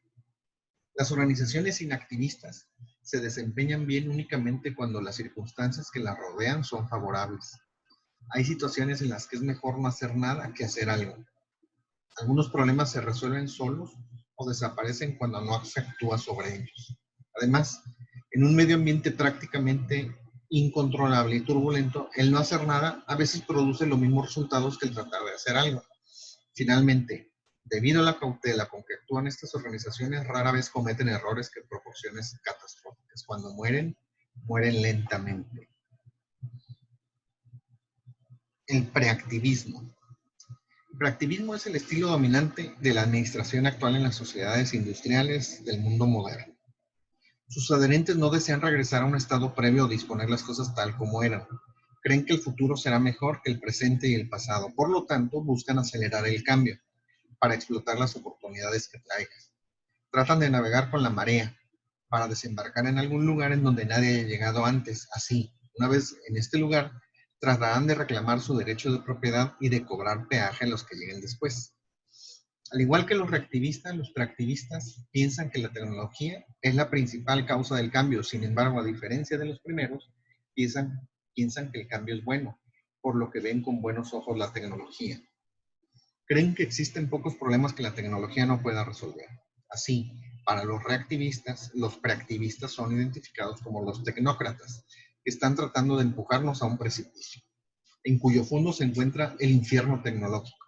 Para los preactivistas, los reactivistas son unos románticos incurables y unos humanistas utópicos, quienes se resisten a lo inevitable y están fuera de la realidad. A diferencia de los inactivistas, los preactivistas no desean establecerse e irla pasando. Los preactivistas son perfeccionistas. En su búsqueda de lo mejor, ponen toda su confianza en la parafernalia que la ciencia y la tecnología pueden proporcionar. Se sienten cautivados por técnicas tales como la programación lineal, la planeación y la elaboración de presupuestos por los programas, los análisis de riesgo y los estudios de costo-eficiencia. Tienden a tratar cada nueva técnica o tecnología como una panacea. Como los preactivistas creen que el desarrollo tecnológico hará el futuro muy diferente del pasado, conceden poca importancia a la experiencia, solo confían en el experimento. Para los preactivistas, la experiencia es un maestro lento, impreciso y ambiguo. Consideran las organizaciones como organismos y las estructuras como entidades de fines autocráticos y medios democráticos. Este tipo de empresa cree en la administración por objetivos, por lo que tienden a ser liberal con los medios, descentralizada e informal. La empresa preactiva valúa más la inventiva que la conformidad y le agrada ser la primera en probar las cosas nuevas. Su principal objetivo es el crecimiento, hacerse más grande y producir más productos que cualquier otra, ser la número uno. La planeación en una organización preactiva consiste en predecir el futuro y prepararse para él. La preparación consiste en dar los pasos necesarios para minimizar o evitar las amenazas del futuro y, de ser posible, explorar las oportunidades futuras. A los preactivistas les preocupa más perder una oportunidad que cometer un error. A diferencia de los inactivistas, creen que los errores de comisión son menos costosos y fáciles de corregir los errores de omisión que los errores de omisión. De las dos partes de la planeación, la predicción y la preparación, la primera es la más importante para los preactivistas, quienes creen que es más difícil predecir con precisión que prepararse eficientemente para un futuro predicho con precisión. No tiene objeto prepararse adecuadamente para un futuro azaroso. Debido a esto, los preactivistas realizan grandes esfuerzos por mejorar el pronóstico apoyando el desarrollo de la futurología, así como los nuevos métodos para tratar de prever el futuro. Sus oráculos generalmente se visten con bate científico y los auxilian computadoras. La planeación preactivista, a diferencia de la reactivista, se hace de arriba hacia abajo. Comienza generalmente con una predicción de las condiciones del medio ambiente realizadas por un consejo profesional de planeación. A continuación, los altos ejecutivos preparan una lista de todos los objetivos de la corporación y formulan una estrategia para toda la organización. Después, pasan sus lineamientos al siguiente nivel, donde los objetivos de este se integran en programas de desarrollo futuro. Un programa es un conjunto homogéneo de proyectos. Finalmente, estos programas son pasados al nivel inferior y el proceso se repite. El interactivismo. Los interactivistas, a veces denominados proactivistas, no desean retornar a un estado previo, prolongar la situación actual, ni acelerar la llegada del futuro. Aun cuando la aceptación de todas las orientaciones parezca implicar cierto cinismo o resignación hacia el mundo, la realidad es diferente. Los interactivistas niegan lo que implícitamente suponen los inactivistas, los reactivistas y los preactivistas, que el futuro está fuera de control en gran parte, por lo que lo único que puede controlar hasta cierto punto es el propio futuro. Los interactivistas creen que el futuro puede ser influenciado por lo que uno hace y por lo que los demás hacen, del mismo modo como las acciones pretéritas modificaron el curso del presente. Los interactivistas piensan que el futuro está sujeto a la creación. De aquí que consideran a la planeación como el diseño de un futuro deseable y la invención de los métodos para llegar a él. Los inactivistas tratan de sujetarse a una posición firme para no ser arrastrados por la marea. Los reactivistas, por su parte, nadan contra la corriente. Finalmente, los preactivistas tratan de avanzar con la marea para llegar primero. La actitud del interactivista es muy diferente, tratar de controlar la marea. Esto puede parecer imposible, pero no hay que olvidar que el hombre logró cambiar la dirección de algunos ríos, cambió el lecho de otros y convirtió en tierra cultivable lo que antes era parte del océano. Los interactivistas, a diferencia de los reactivistas, no ven la tecnología y el cambio como males. A diferencia de los preactivistas, no los consideran siempre buenos. Los efectos de la tecnología dependen, según ellos, de la forma en que se les utilice. Su buen o mal uso está sujeto a su vez de consideraciones tanto científicas como humanísticas. La ciencia, desde el punto de vista de los interactivistas, involucra la búsqueda de similaridades entre cosas que aparentemente son diferentes. La ciencia busca lo general. No, el arte, por el contrario, debe buscar diferencias entre cosas que aparentemente son iguales. La ciencia busca lo general, mientras que el arte va tras lo único. Como las dos caras de una moneda. Ambos son distintos, pero no separables, aun cuando en ciertos casos podamos mirar a uno sin mirar al otro. Se requieren dos cosas para enfrentar eficientemente cualquier situación problemática. La primera es determinar lo que la nueva situación tiene en común con otras situaciones que se enfrentaron anteriormente. Esto indica qué parte del conocimiento es aplicable al nuevo caso. En este aspecto, la ciencia capacita para hacerlo. La segunda es saber en qué aspectos la nueva situación que se encara es única, por lo que requerirá conocimientos que aún no se tienen. En este sentido, las artes y las humanidades vendrán en nuestra ayuda. En otras palabras, las artes y las humanidades revelan las preguntas que deben ser respondidas y los valores que deben ser obtenidos. La ciencia, por su parte, proporciona respuestas a estas preguntas, así como métodos para perseguir estos valores. Una cultura tecnocrática corre el riesgo de obtener soluciones correctas para problemas falsos. Una cultura prohumanística corre el riesgo de encontrar soluciones incorrectas para preguntas legítimas. Como los preactivistas, los interactivistas confían más en la experimentación que en la experiencia para encontrar soluciones a los problemas de cualquier tipo. No obstante, al igual que los reactivistas, también confían en la experiencia más que en el experimento para revelar problemas que requieren solución. Los inactivistas desean desempeñarse medianamente bien, satisfacen. Por su parte, los preactivistas desean desempeñarse lo mejor posible, optimizan. Los interactivistas, en cambio, desean desempeñarse en el futuro mucho mejor de lo que pueden hacerlo en el presente, idealizan.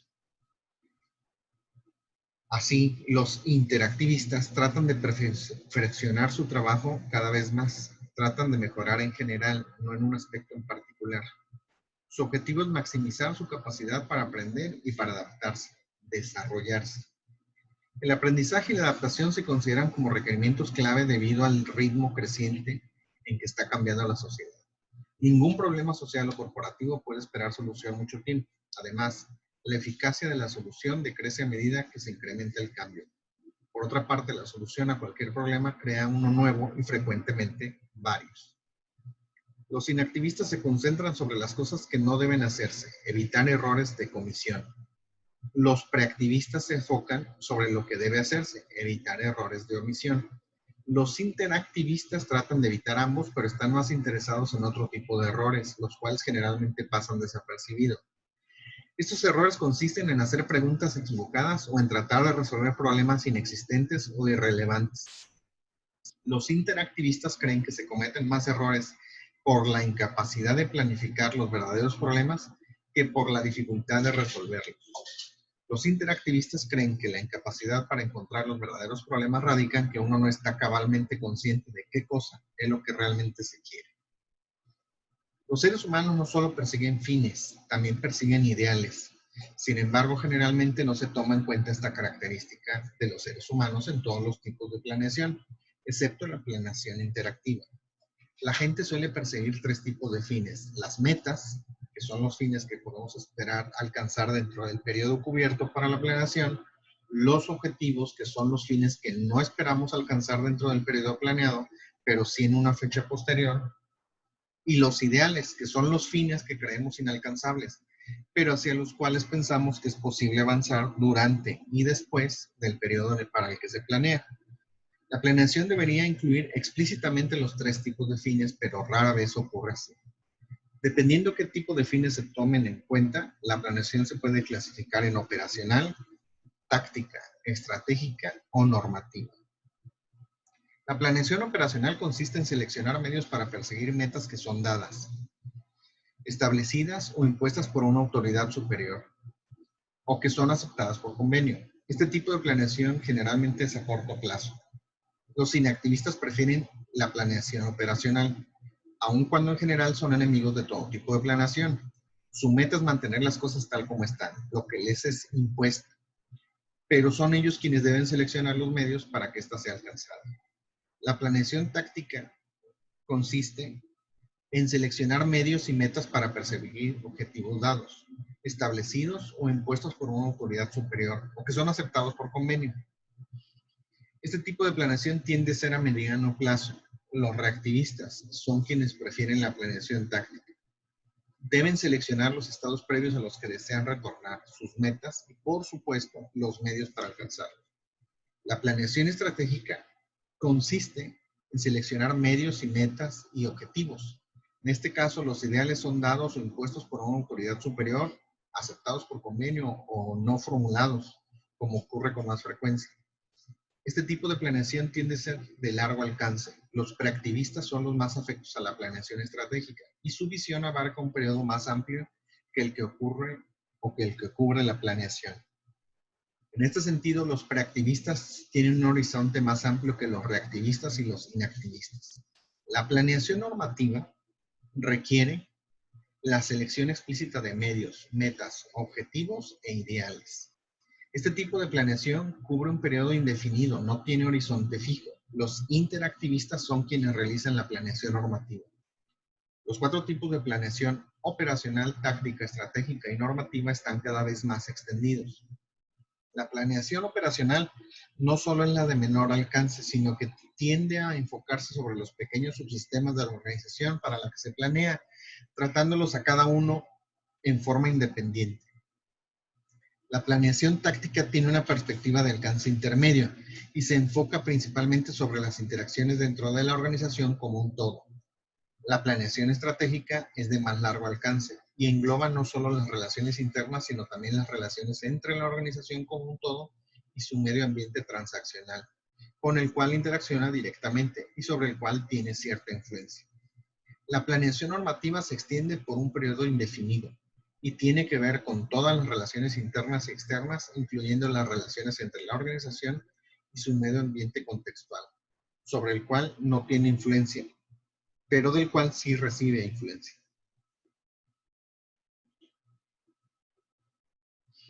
Los principios operativos de la planeación interactiva. El modo en que la planeación interactiva es llevada a cabo depende de 3 principios operativos: el principio participativo, el principio de la continuidad y el principio holístico. El principio participativo. La mayoría de los planeadores y consumidores de planes creen que el principal beneficio de la planeación proviene del uso de su producto, el plan. Los interactivistas niegan esto. Aseveran que en el proceso de planeación, el proceso es el producto más importante. Eso significa que el principal beneficio que se deriva de la planeación es precisamente realizarla. Es a través de la participación en la planeación interactiva como los miembros de una organización pueden desarrollarse. Además, la participación los capacita para adquirir una comprensión de la organización, lo que a su vez les permitirá servir más eficientemente a los fines de la organización. Esto finalmente facilitará el desarrollo de la organización. El principio participativo tiene 2 efectos importantes sobre el modo en el que la planeación interactiva se lleva a cabo. Primero, implica que nadie puede planear eficiente para otro que no sea él mismo. El mejor planeador es uno mismo. Es mejor planear para uno mismo, aunque sea mal, que permitir que otros planeen por uno, aunque sea muy bien. La razón de esto es la siguiente: si se acepta que la palabra desarrollo significa un incremento en los deseos de uno y la capacidad para satisfacerlos, entonces puede verse que no es posible lograr esto si no es por medio de la planeación para uno mismo. En la planeación interactiva, los planes no son preparados por las unidades internas o externas de planeación para después someterlos a los ejecutivos para su aprobación. Son los propios ejecutivos quienes se encargan directamente del proceso de planeación. Esta es una de sus principales responsabilidades. Además, se otorga una oportunidad a todas las personas para las que se planea para que participen en el proceso. El segundo efecto importante en el modo como la planeación interactiva se lleva a cabo se encuentra en una pregunta acerca del papel de los planeadores profesionales y el de las unidades de planeación dentro o fuera de la organización para la que se planea. Si su papel no es preparar planes para los demás, ¿cuál es? Su papel es alentar y facilitar la planeación de los demás por ellos mismos. Los profesionales deben proporcionar la motivación, la información, los conocimientos, la comprensión, la prudencia y la imaginación que requieren los demás para planear eficientemente por su propia cuenta. El principio de la continuidad. Actualmente la mayor parte de la planeación se hace en forma discontinua. Por ejemplo, muchas compañías preparan planes quinquenales, los cuales se actualizan cada año, determinando mes En determinado mes de cada año se preparan los planes. Una vez que el plan es aprobado, se interrumpe la planeación hasta la llegada del mes destinado a la planeación del siguiente año. Este ciclo interrumpido se repite cada año. Sin embargo, debido a que los eventos no pueden ser pronosticados con exactitud, ningún plan puede funcionar como se esperaba, por más bien preparado que esté. Por esto se deben observar continuamente los efectos de la implementación de los planes, así como las suposiciones sobre las que estos se basan. Si las suposiciones y expectativas resultan fallidas, entonces se buscan explicaciones y, si se encuentran, se utilizan para modificar el plan como corresponda. Otro de los motivos por los que es recomendable la planeación continua es el siguiente. Cuando perseguimos algo que evaluamos, el valor que le asignamos frecuentemente varía a medida que nos acercamos a él. Nuestros valores cambian tanto como los hechos y sus cambios también requieren una modificación apropiada para los planes. Finalmente, tal vez la razón más importante para efectuar la planeación continua es el hecho de que su beneficio principal derive precisamente de emprenderla. Los principios holísticos. Estos principios tienen dos partes, el principio de la coordinación y el principio de la integración. Cada principio está relacionado con una dimensión diferente de la organización. Las organizaciones se dividen en niveles y cada nivel se divide a su vez en unidades diferenciadas por su función, por su tipo de producción o por el mercado que sirve. La coordinación está relacionada con las interacciones entre las diferentes unidades del mismo nivel. La integración, por su parte, se relaciona con las interacciones entre las unidades de los diferentes niveles. El principio de la coordinación establece que ninguna parte de una organización puede planearse con eficiencia si se planea independientemente de las demás unidades del mismo nivel. Así, todas ellas deben planearse simultánea e interdependientemente. El principio de la integración establece que la planeación realizada independientemente en cualquier nivel de un sistema no puede ser tan eficiente como la planeación llevada a cabo interdependientemente en todos los niveles. Por ejemplo, es bien sabido que una política o práctica que se establece en un nivel de una empresa a menudo origina problemas en otros niveles. Sí, la solución a un problema que aparezca en un nivel puede manejarse mejor si se cambian las políticas o las prácticas en otros niveles. Los conflictos entre los distintos niveles de una organización son tan comunes como los conflictos entre las unidades del mismo nivel. Tales conflictos generalmente son el resultado de la falta de conciencia de los efectos de lo que hace un nivel o una unidad sobre los demás niveles o unidades. Si los planes van a ser implementados eficientemente, deben eliminarse tales conflictos. Eso solo puede lograrse por medio de una planeación coordinada e integrada. Cuando los principios de coordinación e integración se combinan, obtenemos el principio holístico, el cual enuncia que mientras más partes y niveles de un sistema se planeen simultánea e interdependientemente, mejores serán los resultados. Este concepto de planeación, todo a la vez, se opone a la planeación secuencial, ya que sea de arriba a abajo o de abajo hacia arriba. Las fases de la planeación interactiva. La planeación es muy parecida a los puntos de vista alternativos del universo. Puede ser vista de distintas maneras y cada una proporciona un enfoque diferente. Identificar las fases de la planeación es revisar un punto de vista en particular. No hay modo de enlistar las fases sin ordenarlas previamente. Esto es desafortunado, ya que no necesitan un orden específico, son aspectos interdependientes de un proceso sistemático, en el que cada una alimenta y es alimentada por las demás, particularmente en la planeación continua. Los resultados de cualquier fase pueden originar la necesidad de ajustes en algunas otras fases. El orden en el que se presentan, por tanto, no es el orden en el que deben iniciar ni terminar. Ninguna de ellas puede llegar a completarse totalmente y pueden empezar en cualquier orden. La planeación entonces tiene 5 fases. Primero, formulación de la problemática. El conjunto de amenazas y oportunidades que encara la organización. Segundo, la planeación de los fines. La especificación de los fines que se van a perseguir. Es en esta etapa de la planeación en la que se diseña el futuro más deseable. Tercero, planeación de los medios. La selección o creación de los medios con los que se van a perseguir los fines especificados. Es en esta etapa de la planeación en la que se piensan los medios para aproximarse al futuro deseado. Cuarto, planeación de los recursos. la determinación de cuáles recursos se requerirá y cómo se obtendrán los que no estarían disponibles. Quinto, diseño de la implementación y el control. La determinación de quién va a hacer qué, cuándo y dónde, además, cómo se va a controlar la implementación y sus consecuencias. La planeación interactiva requiere mucho tiempo y esfuerzo, por lo tanto se debe justificar por mejoras significativas en el esfuerzo de la corporación. Generalmente sí produce mejoras. No obstante, son pocas las organizaciones que desean zambullirse en este estanque sin antes probar el agua con la punta de un pie. Así, la mayoría de las corporaciones inician el proceso probándolo en una parte de sus organizaciones, generalmente en los niveles superiores. Si allí tienen éxito, gradualmente extienden su uso al resto de la corporación. La formulación aquí expuesta de la planeación interactiva es ideal.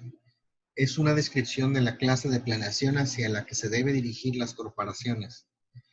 Esto se puede hacer por medio de aproximaciones sucesivas. Inicialmente, poniéndolo en marcha se considera como un costo. Más adelante, a través de la experiencia, se podrán apreciar sus beneficios.